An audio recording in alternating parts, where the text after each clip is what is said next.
Our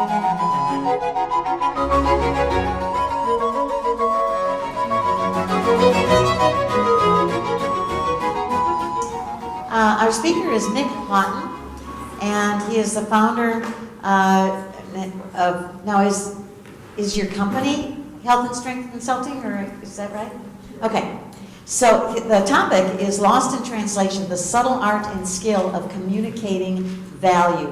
I'm so glad he's talking about that topic, because that is a struggle for some people. How are you going to, you have limited time, how are you going to meet with an employer, a hiring manager, and actually communicate the value that you would bring to a job? And we struggle with that.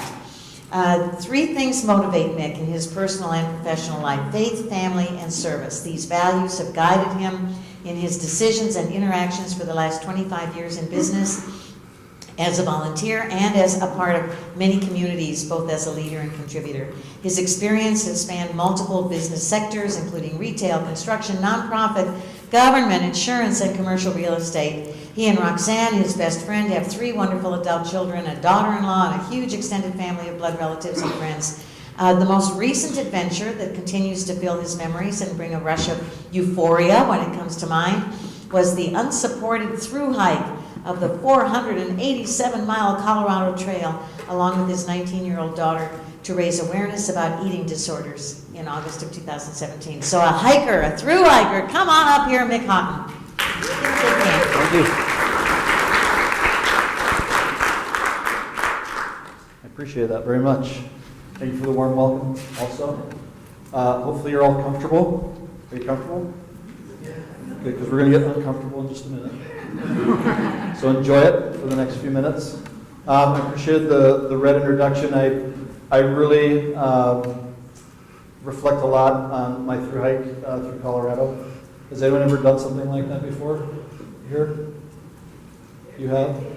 So it's a unique experience, particularly doing it with my 19-year-old daughter.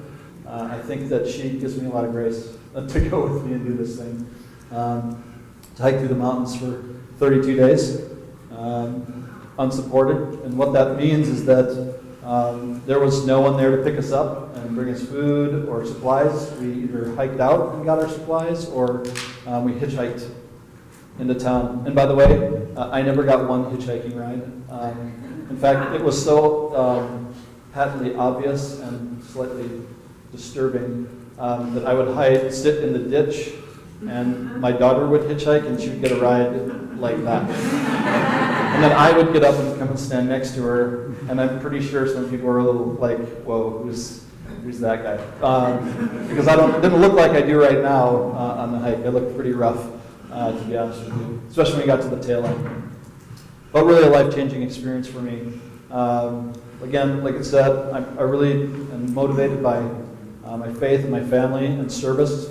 And that's really one of the reasons why I came here today, was because so many people have influenced my life and made such a big difference, that if there's any way that I could help give that back in any way, I want to try and do that. Doesn't mean I'm going to be awesome at it. I'm just going to do the best I can, and I appreciate that. So, with that in mind, a couple of things that I think I wanted to share before I started talking to you. Specifically, is I want to set some expectations. The reality is, I don't have any slides on purpose, because this is really supposed to be a discussion to me. So, I ask you if you're comfortable. I hope you get real comfortable with being uncomfortable, because I'm going to talk to you, and hopefully you're going to be talking to me, but you're actually going to be talking to each other. And I think that's important, because it's an important aspect that's already been discussed about looking for work at any point in time, is our capability, our capacity to talk to other people. And it's a big part of it. So, just make sure that you're getting comfortable with that idea. The other part of this is that a lot of times when we do these things, we try to put on our game face. And because we're going to talk to someone else and we prepare ourselves, I'm asking you today to be a little bit different about it. I want you to be really authentic and real about who you are, the things that you bring to the table, and how you communicate with someone else. And I'm sorry, Vicki, is that Vicki? I really appreciated what you said, because it really is about making human connections with other people. And sometimes when we get into business setting, we think we can set aside our humanity because we're doing business things. And the most successful people that I know in business, and I've been blessed to know a lot of successful people in business, they've never set their humanity aside. They really are still continue to be very, very human and good people, and their ability to connect with others is what has helped them to be successful. So our ability to be able to continue to do that in that setting is really critical. So today, make sure that you're doing that with each other, because we're going to have some bold and deep and meaningful conversations with each other. Because if you can't get to that point when you're interacting with others, particularly when looking for work, then how is it that you're able to find success in that? And how does that other person recognize that you're a person of passion and a person of commitment and a person that they're interested in bringing into their organization? HR manager, how important is it when they come in and they have this energy and they communicate that to you? It's a big deal. And sometimes it'll override all sorts of answers to interview questions, because there's something that's being communicated that's human and it means something. And that connection is critical. So, are you guys in with me? You ready to do this? Good. So I have a couple quick questions first to start. So, and some of these are obvious, and I hope the right people raise their hands. Who has been in a role here where you've been responsible for hiring people? Okay. In that responsibility where you're responsible for hiring someone else, tell us a time when you did, or you considered hiring someone who didn't come from your industry.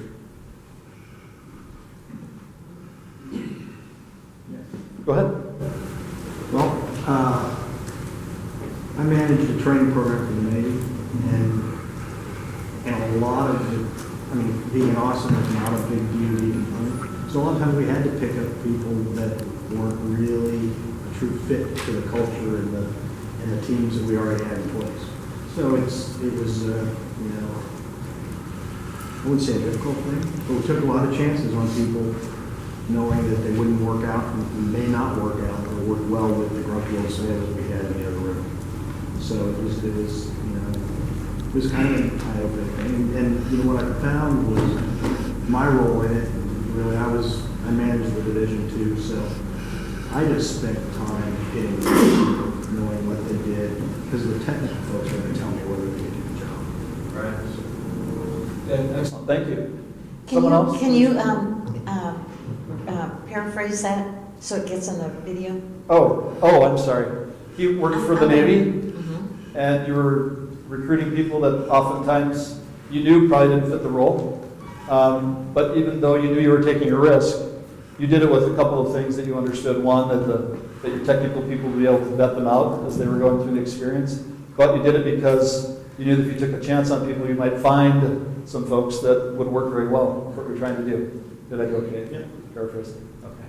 Excellent. Someone else who'd like to, Greg? Yeah, so worked with a software company, and we did some fairly specialized, pretty technical software for database professionals. And had an interview with someone, and she was actually sort of new to the country, and hadn't been in either technology or anything. In fact, had been in the publishing industry.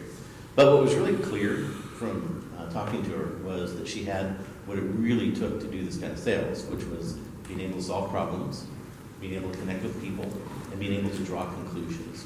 It's almost, sometimes you get kind of over a hump with the technical sales where it's so technical the salesperson really doesn't need to know that much about it, Mm-hmm. and you have resources for that. And, there's a little pushback from other people who, they're looking for things in that model. They're looking for someone who's done the exact same job or something similar to another company, things like that. But ended up being a stellar pick. So Excellent. And just really quick before you pass on the mic, do you have that right for a second? What I'm wondering is, in the time that you talked to her, what in that interaction told you that she could do that? one of the things that told me this was she was asking me a lot of questions, and it was the kind of questions that you would need to ask a customer when you're trying to find out about their business and if you fit in.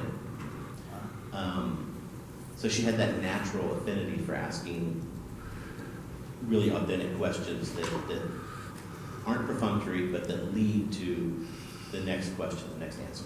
Right. Excellent. Did she know anything about your business? before she came? Not much beyond what she had read on the website and kind of got it wrong. That's interesting, because you still pursued it, even though she got it wrong. That's a powerful example. Part of the reason why I think it's powerful is because the idea is that somewhere in the course of that conversation, whether overtly or subtly, she communicated value to you guys about the position and what it is that she could bring to the table, and help you be successful in what you're trying to accomplish as an organization. And that's really what this conversation is about, is helping us to be able to do that. So we're going to have an activity right now. So we're actually going to partner up with each other, and the only people that are exempt from doing this in the room are my two really good friends on the AV stuff and the food folks. So I'm actually asking everyone else in the room, whether they're here from another organization, if they came here as a recruiter for something, it doesn't matter. You're not exempt. What I want you to do is, there's a couple little rules here. If you talk to someone before the meeting started and you were networking with them, you don't get to talk to that person. It has to be somebody different, okay? Preferably, you'd be talking to someone who doesn't work in the same industry that you work in, if at all possible. So someone who works in a different industry. If at all possible, that's the least one, but if you can do that. All right? So don't start yet, because this is very important. Don't start yet. You're going to do something very specific when you have this conversation, okay? In the course of this conversation, what you're going to be doing is you're going to talk to them about your professional self. Okay? So I'm not going to give you any more help than that. Just tell them you have 3 minutes apiece to tell the other person about your professional self. Okay? And if somebody of you doesn't have a partner that you can talk to, I'll cover up my mic and you can come up and talk to me. Okay? All right. Are you ready? You got your person? Find your person. Get ready. Go.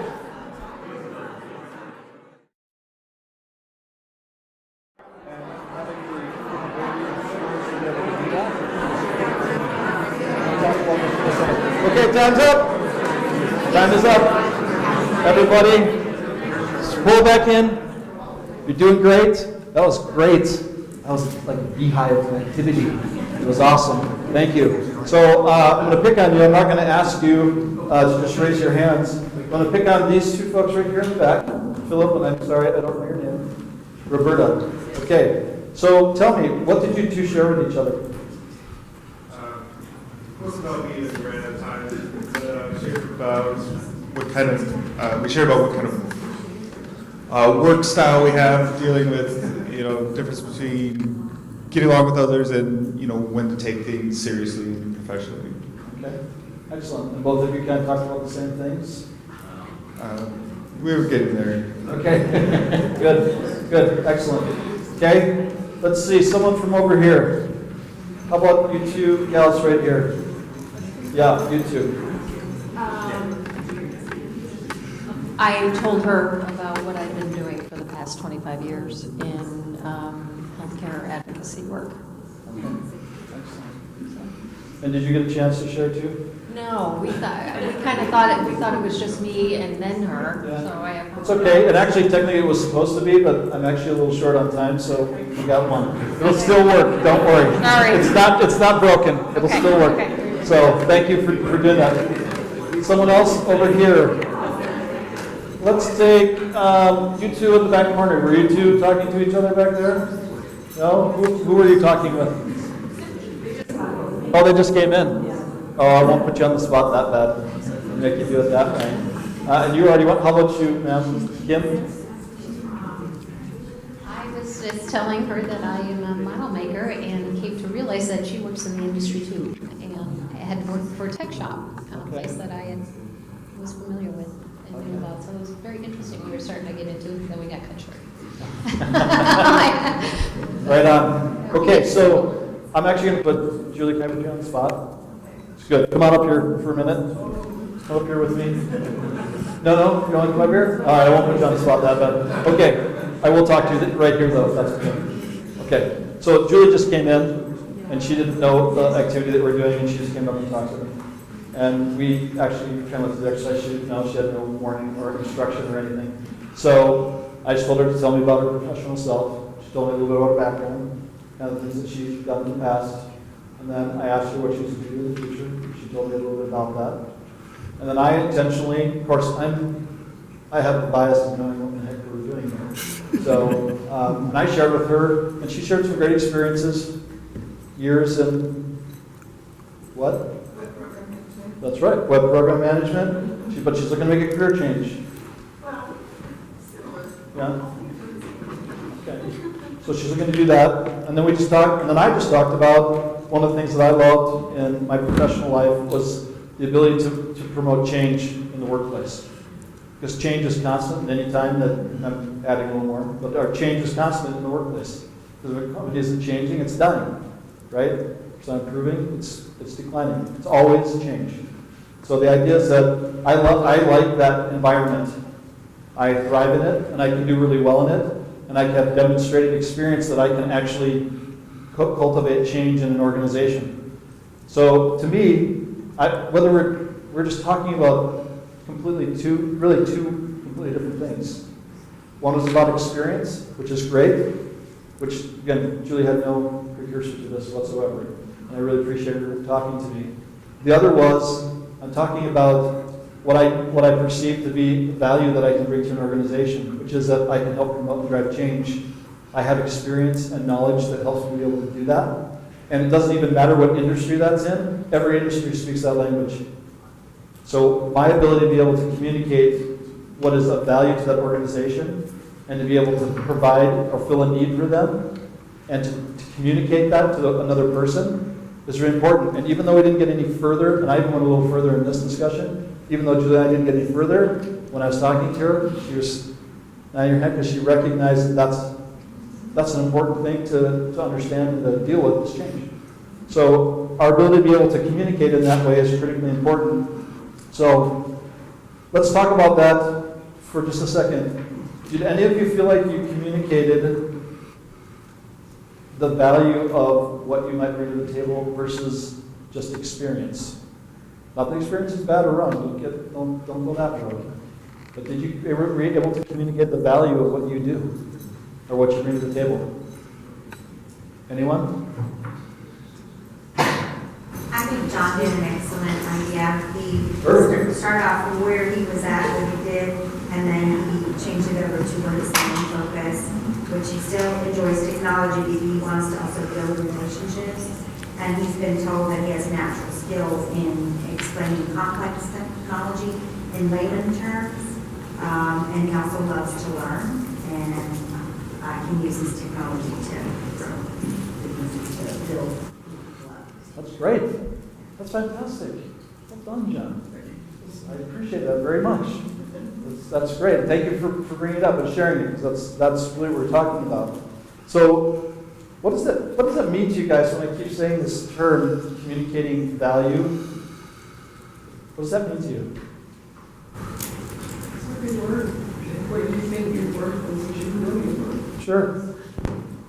Is that related? It's not related to money, right? No. What's it related to? What you're able to do. Right? As far as making sure everything is done. Right. A job, position. Right. And then the money will come, I'm sure. Right. I agree. Someone else? Information and your emotional connection. Yes. Okay. I think that's very important. Someone else? What you can bring to the table as terminology. I guess I shouldn't use the word value but the things that they're specifically looking for, how you can translate what your skills and experience are to what they're looking for. And you should use a key word, translate. Because that's the big deal, is your ability to take your own skills, your own talents, your value, and you have to translate that for somebody else. And to be honest with you, that's not the responsibility of the person that's talking to you. That's your responsibility. You have to understand yourself well enough and understand your own background and skills, what you're good at. John spoke to what he knew about about himself. And even though my encouragement is not to make it always really technical unless the dialogue is leading you that way, but you can have this discussion about the value that you can bring to an organization at any point in time. But again, that's your role. That's your responsibility. And to be honest with you, I hate to say it in this setting, but because I don't want to really like advocate for sales, but everything in a way is sales. And this idea of selling yourself has to be the value that you bring. And that value is not always stated in years of experience in a job. This is the position that I've had. This is how many times I've executed on a project. That stuff a lot of times will come out when you're having a discussion. But the reality is you've got to start have that emotional connection. You've got to make that with that person. And then you can start talking about the things that you're going to bring to the table. That is the key component of being able to start taking these dialogues that you have with all sorts of people when they say, let's go network. And you can take those experiences and start actually building connections with people. So I want to talk a little bit about this idea of articulating your value. It has to be real, right? It has to be authentic. And in some cases, and they'll ask you to verify some things related to things that you've actually done or accomplished. So it should be verifiable. But those things are critically important to be able to do that, because in the end, whenever you're sharing something, this idea of authenticity is connected to integrity. And that's why I said today when we talk to each other, we really should exercise and practice this idea of stripping away this kind of facade that we all put on top of ourselves that doesn't really allow us to connect with other people. Because if you don't shed the facade, eventually it will. And as we all know when we were growing up and we told us, the truth always comes out. It always does. So be willing to shed the facade and just be your true, authentic, real self and understand the value that you bring. And be bold about it. Share the value that you bring. People want to know what you're going to do, how you're going to help this organization, the impact you're going to make. Because you will. You will make an impact. But I think in my mind and my experiences that I've had, and I'll share a couple of those in a second, when I articulate that to people clearly, when I'm able to share with them that information with passion and commitment, they buy into that emotional connection. And they know that what I'm telling them is real, and I'm able to have, and whether or not there's a job in it, every time that I have one of those conversations, somebody connects me to somebody else. So I moved here a year and a half ago. My son, our middle son, had almost passed away from an eating disorder. He was 20 years old. He was serving mission for a church.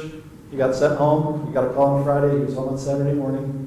He was put in treatment on Monday as soon as we could get him in. He was bordering on, frankly, going into a coma. His brain, liver, kidneys were swollen. His bone marrow wasn't producing white blood cells anymore. He was a wreck. Emotionally and physically. My wife and I made a decision with him as he came out of treatment that he wanted to go back to college, and we said, well, we don't want you to leave, because last time you left, you almost died. We don't want you to leave.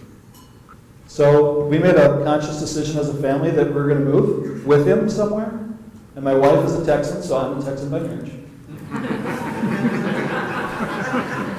That only opens half the doors, okay, but it gets me in some. So we decided to come back to Texas because I promised my wife almost 25 years ago that I would bring her back home sometime. So we came back home. We ended up in Austin. Shortening this story significantly, we ended up in Austin because the transfer for the company that I was with, which is Digital Insurance out of Atlanta, great company, wonderful people. I had a fantastic experience there. I was working there as an operations executive. And when we made the move, the transfer fell through because the merger fell through. So I found myself unemployed. Literally, no joke, for the first time since I was 10 years old. I had my first job working for a farmer in Iowa when I was 10. And that was the first time I'd ever found myself in that situation. And so, like I always do in those scenarios, when I don't have a plan that was going to work out, I just started some businesses. So I started a personal training company and a consulting business, which I still have both of them. They're small, but they helped keep things moving. I worked on lead to success, which is a great opportunity. It was a great experience because I've done consulting in the past and I enjoyed that. And I encourage you to look into it. It's worthwhile. And then I just started talking to people and telling them what I wanted to do and then when I started to have those conversations, I started sharing with them what value I thought that I brought to organizations in the past.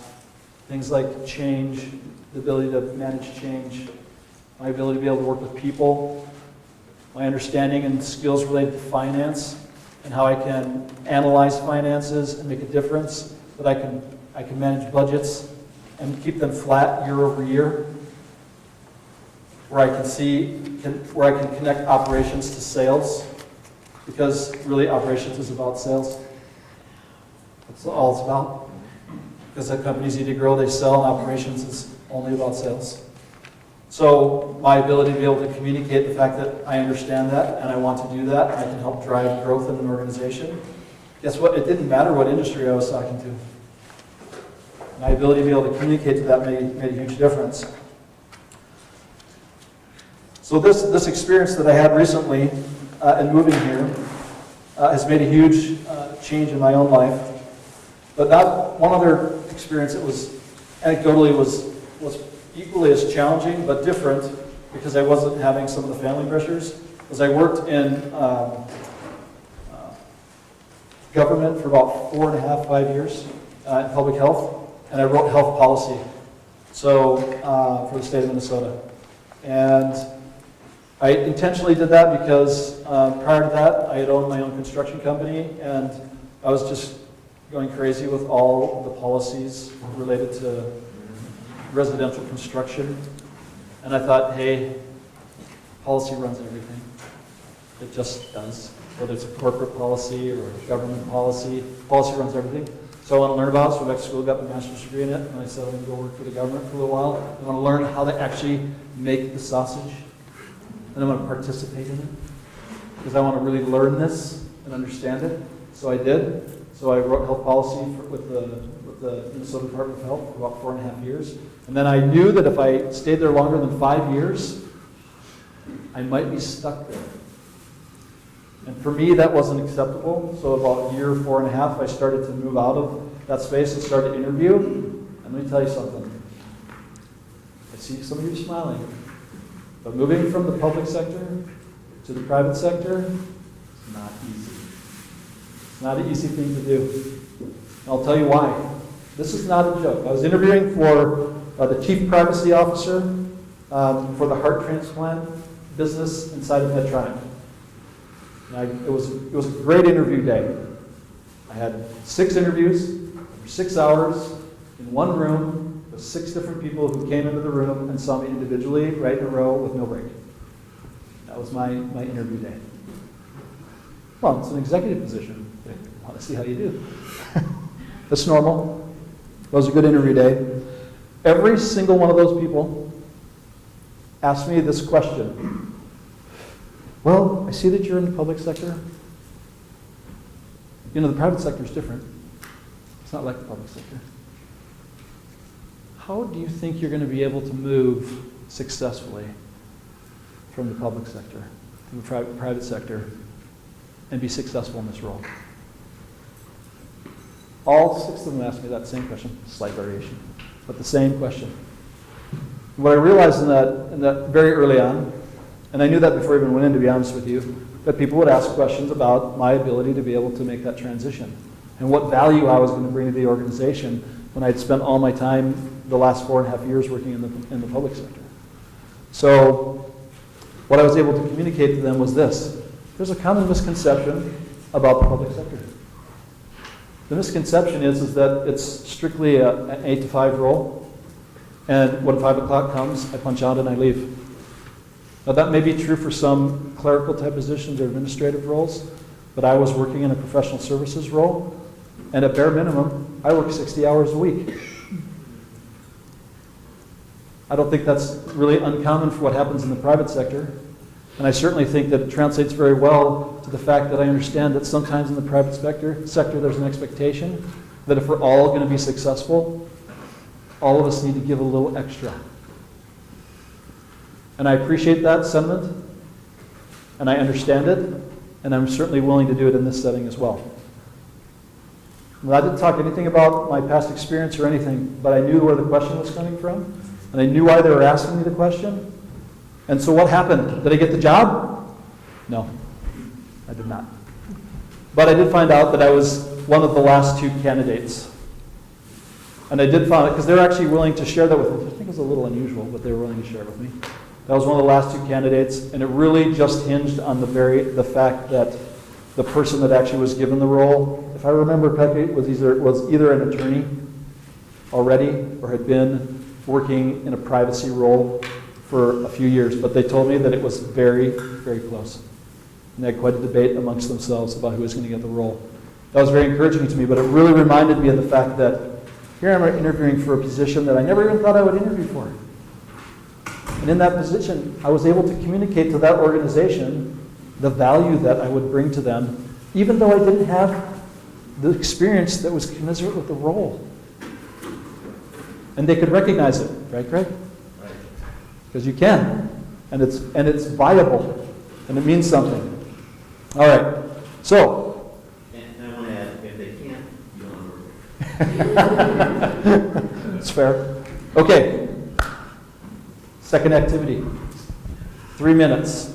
If someone had a chance to share the first time, now you're going to get the chance. I told you it wasn't broken. We'd still work it out where everyone gets to share. The other person take a chance to share. And I actually want you to do what we've been talking about now. Talk about what value you would bring to an organization. And I'll be honest with you, I don't care if you struggle with it. That's okay. Because learning to articulate it is an exercise that might take some time. Okay, so I'm going to give you a few more seconds to think about it. And then go ahead. Go ahead. They're started.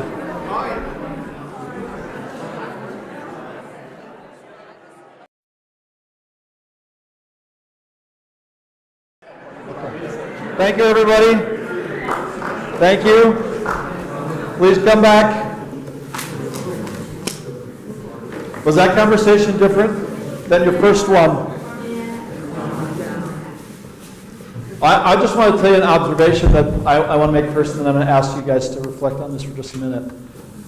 What I observed in this conversation versus the last conversation was real people talking to each other. The body language was completely different. The leaning in, the relaxed face, the way people were listening to each other was different. The energy was different. You felt that it was hard to come back out of the dialogue because you get invested, because you start making a connection. And it's hard to let that go and come back from that. So that's my observation. Who would like to share what was different about their conversation from the first time? Okay, go ahead. Over here. And I basically told him about what my last job was about. But he told me about, he talked to me about what he brought. And he said sales, enablement, tools for people to do a better job, training in a bigger and wider spectrum. And then he said, you know, even if you are older, because, you know, most of us are here because of age, and that, not to say that's all of it, but for the most part, he said you would bring maturity in a way to train others. Mm-hmm. And you didn't necessarily have to be the mom. I like that. Excellent. Thank you. Who else would like to share? I'll call on you if you don't. I'm totally comfortable doing that. Yeah. I watched you. I know you got something to share. It's important. Oh. What was it like?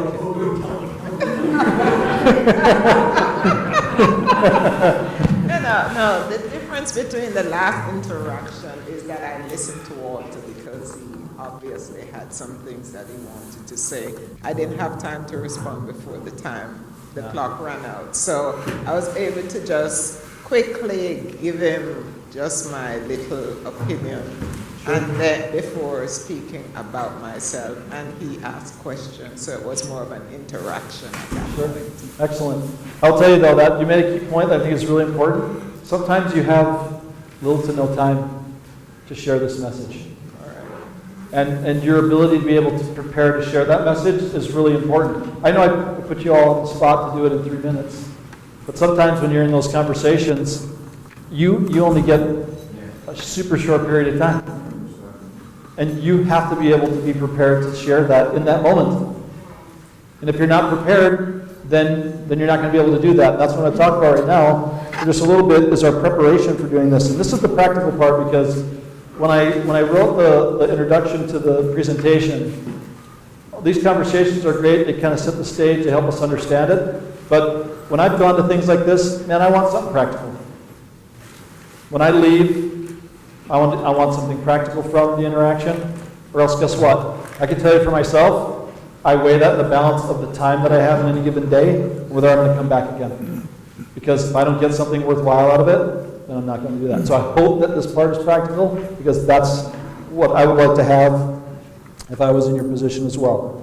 So here's some of the practical aspects. Number one, preparation is critical.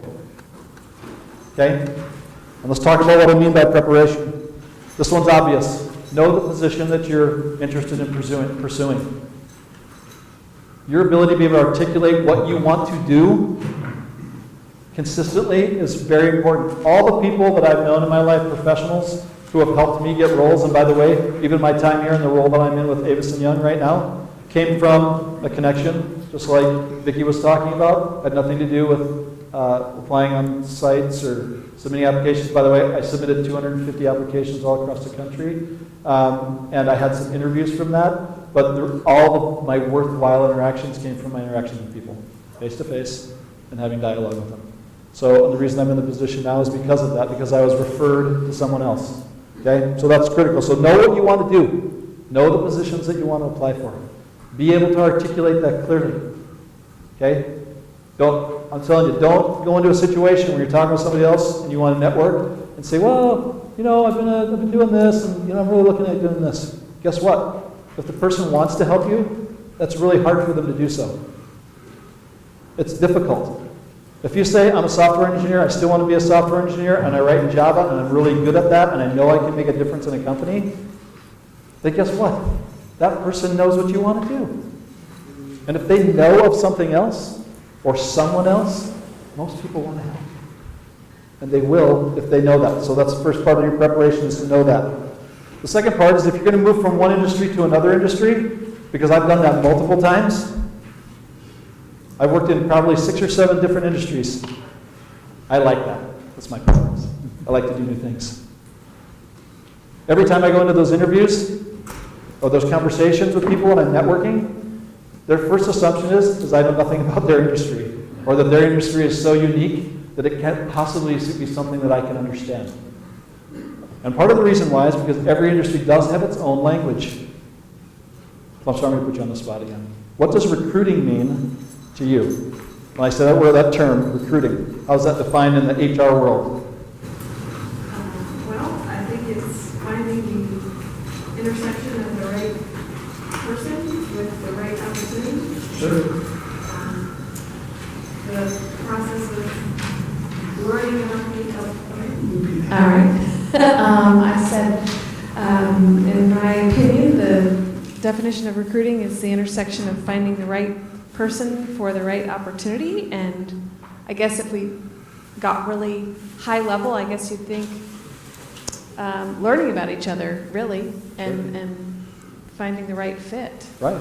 So, yeah, I think industries definitely have their own language, Yeah. but as human beings, we're all so similar. So I think there's little things about the language, but there's also just, the main tenets are the same. Yeah. So, Perfect. That's a wonderful segue. Thank you so much.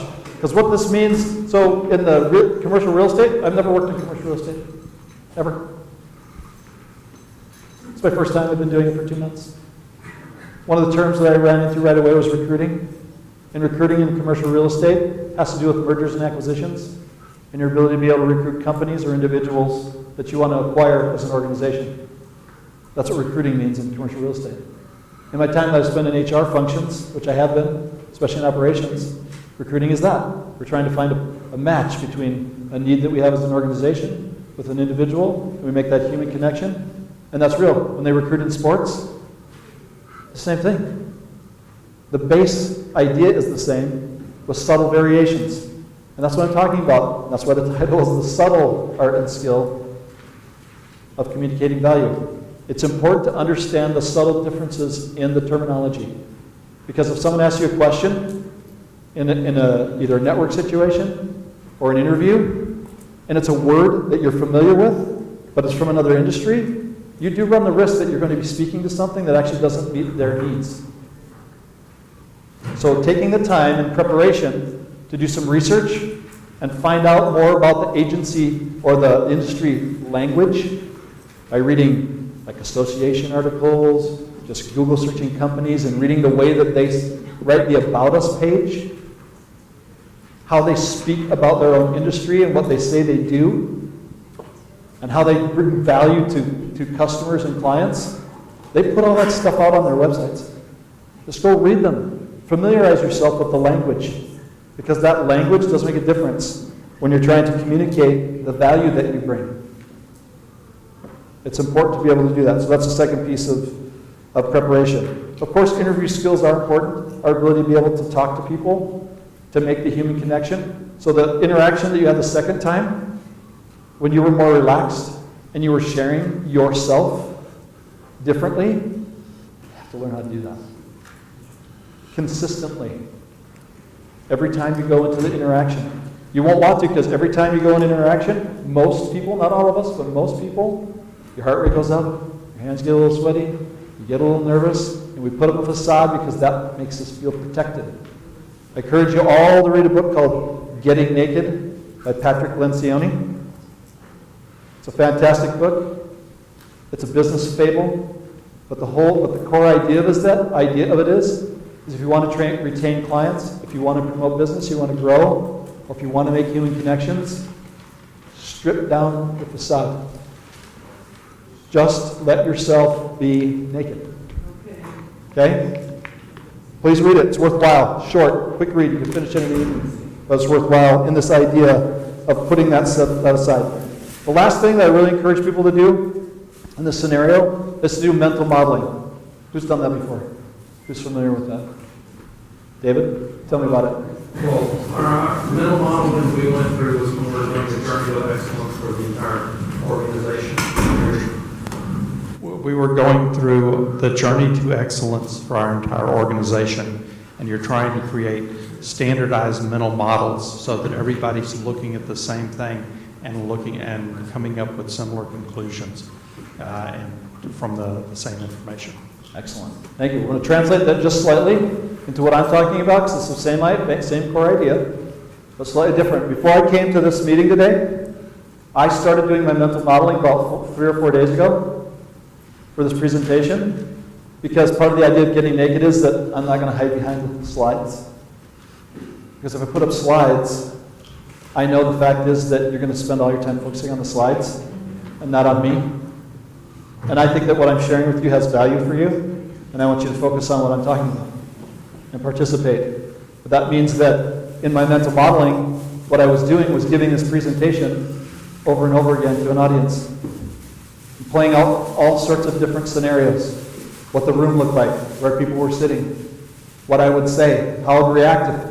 When I looked out at you, I didn't see what I see right now. I saw a lot of this or this, and how I would approach responding to that in this given scenario. And I modeled that over and over again.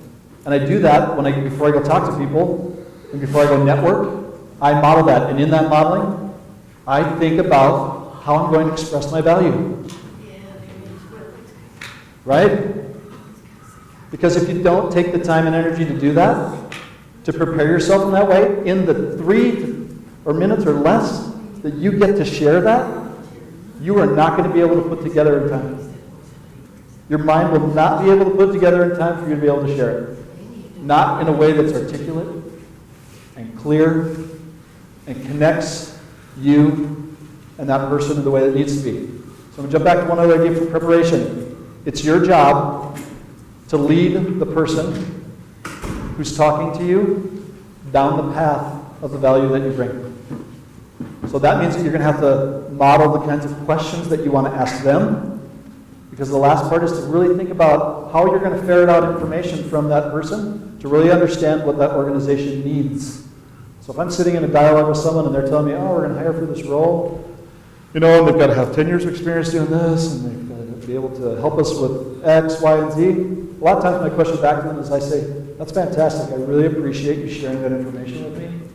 But will you just take a minute and tell me specifically what it is that this organization needs from this person to be successful? And when I ask that question, it usually makes them stop and they go, I just shared about the experience that I'm not asking about the experience. What's the person need to bring to this organization to be successful? And that, if you listen closely to what they're saying, you're going to be able to hear what the things are that they value, and you have to make the connection then between the things that you bring, the value you bring, and connect it to those things. And believe me, if you haven't practiced this before, it is subtle. This is not an overt activity. It's a subtle activity to learn how to do this. Asking the right questions. Greg already brought it up earlier. The person that they interviewed asked a lot of questions. So in your mental modeling, you think through the questions you're going to ask. You think how that's going to go. You think how you're going to respond. And you make sure that you're prepared in that way to be able to respond in any given setting or scenario that may come up. Don't start mental modeling on the drive over there. It's going to be too late. You'll get some of it, but you won't be as prepared as you could be if you started a few days before in preparing. And by the way that you know that you're really mental modeling well, do you want to know what it will be like? Just like it will feel like before you actually walk into the interview or the networking event, when your heart starts to pound and your hands get a little sweaty. If you're mental modeling well, your physiological response will be similar to what it would be like if you were actually in the situation. And why that's so important is because it helps you learn how to overcome that before you get in there. So you can go in there with confidence. So you can kind of shed that facade, right? Because you prepared yourself. That's what it helps you do. And that's really important for you to be able to do that. So those are the preparation things.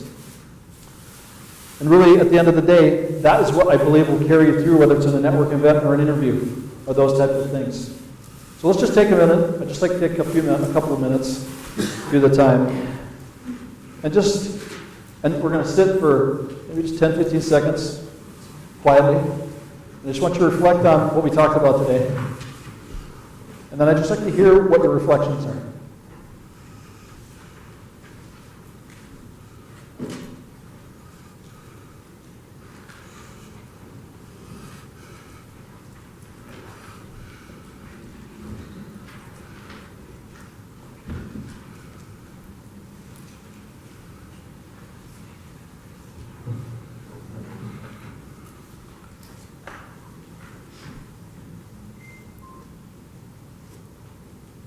Charles?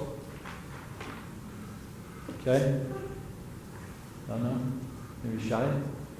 It's all right. Who wants to share your reflections, your experience today? Cheryl doesn't get to go. Hey, I don't mind. And I have a lot of information, and so I think this is wonderful. Networking has been helpful for me. Really, it has. And I get a little emotional about it because it's like my newfound friend. And all of the information, I was wondering, when you first started, I didn't get your name because, I was one of those ones that was playing with my phone. And I'm open and honest and naked right about now. And so I just need to be for real. And I was like, well, what happened? He's just playing with his phone over there, and I started playing with mine, and I started getting messages and stuff. But for the most part, it's very informed for me. And I'm gonna work on that mental model thing because they're gonna have something going on Monday. I gotta register for that because I think I need to go to that. But it's a lot of information and I'm just overwhelmed with it and I'm very grateful and thankful. And I'm a very faithful and spiritual person and so I'm just getting a little emotional and a little giddy about it, but it's so wonderful. Thank you. And I'm sorry, I have to ask you your name. My name is Mick. Mick? Hawton, yes. Mick Usually there'll be a Hawton. slide up there, but if you go to the email that's sent out, there's a link on there to one of my websites. And I say this to you without any reservation, you're always welcome to contact me and talk to me offline and to have a dialogue about things. And one of the things that I'm passionate about is helping people to make connections because it's important. It's been super important in my own career as well. But I'm not going to let Cheryl be the only one. Who else wants to talk about it? In the back. First of all, thank you. I'm in the process of making some decision change on the direction of focus, refocusing. And there couldn't have been anything more helpful than to learn to articulate my value rather than relying on all of my experience and trying to regurgitate my experience because I've been trying to figure out how to translate my experience instead of concentrating on my value. And it's been a great experience to be able to start reworking how I'm going to be able to do that. Yeah. Thank you. You're welcome. And that's hard when you get out of resume writing because resume writing makes you get into just like, that's my experience. And it pulls you away from that idea. So don't get bogged down in the weeds of the resume writing and posting and stuff like that. I appreciate that the sentiment very much. You have to do it because it's part of the exercise of finding things, but don't get lost in it. And I'm glad that's the experience you're having. Well, one of the things that I learned from this is when you talk about authentic value, that should be who you are. That's, I think, when you go to an interview or anything like that, that's who you are. And if that brings that value to them, they're gonna grab onto that. So a lot of people, the value of my skills and all that, what's even deeper than that. It's something that you are, that's who you are, and being vulnerable to share what you can bring to the table. I think that's critical. It's beautiful. Fantastic. Thank you for sharing that. Down in the back. I was going to say that I was similar to you. I had applied to I've applied to a lot of jobs, like hundreds of jobs. And I kind of just started figuring out that I'm not meeting the algorithm in the computer or whatever it is. And I was like, well, I'll come today and see what he's talking about. And so just like the way over there, just trying to articulate and really understand that it's not about the experiences. It is about my value and trying to be able to articulate that in a short period of time. Because I was just like you said, I get caught up in resume writing and making sure that it matches and making sure that all those technical things. And so just trying to understand wholeheartedly that I do bring value regardless of what experience I've had. Thank you. I will say, I'll reiterate, you all know you're going to have to do those things. You're going to have to do the resume. You're going to have to do the what I call just the hard job search things. You have to do those.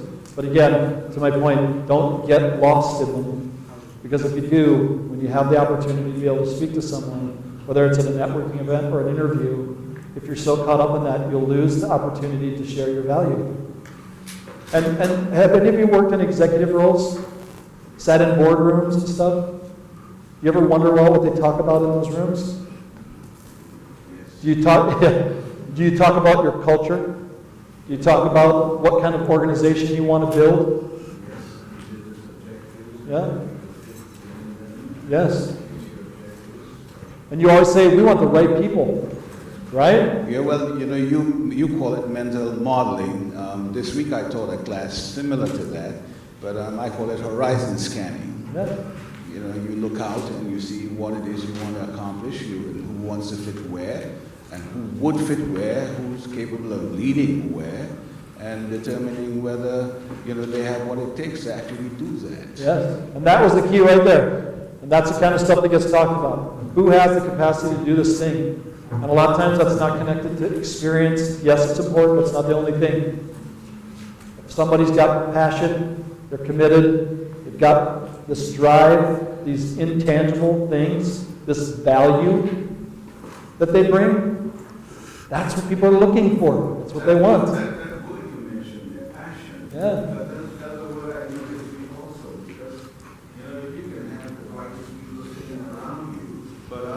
What you're actually looking for is passion. You're looking for somebody, or you hear referred to as the it factor. There's somebody who feels it. And you will know that as an executive when you see that. Yes, and let me connect that to, once again, the comments that have been made. That idea about this passion, are you going to be passionate about your experience? But you don't see that in business books. No business book has ever written the word passion. Yeah, this idea, so of course we're connected to our experience. Of course, it's our experience. But I'll be honest with you, for me, that's not what I'm passionate about. That's not what I think is valuable. So when I speak about the value I bring, that's connected to the things that I'm passionate about. People and change and value for the organization and driving profits and seeing revenue and seeing an organization grow and be successful. Seeing other people be successful is what makes me successful. And I'm passionate about that idea, and that's valuable to organizations. That's what I'm talking about. When you find what you value, your own value, share it passionately. Because that will translate to people in a different way if you have passion about those things.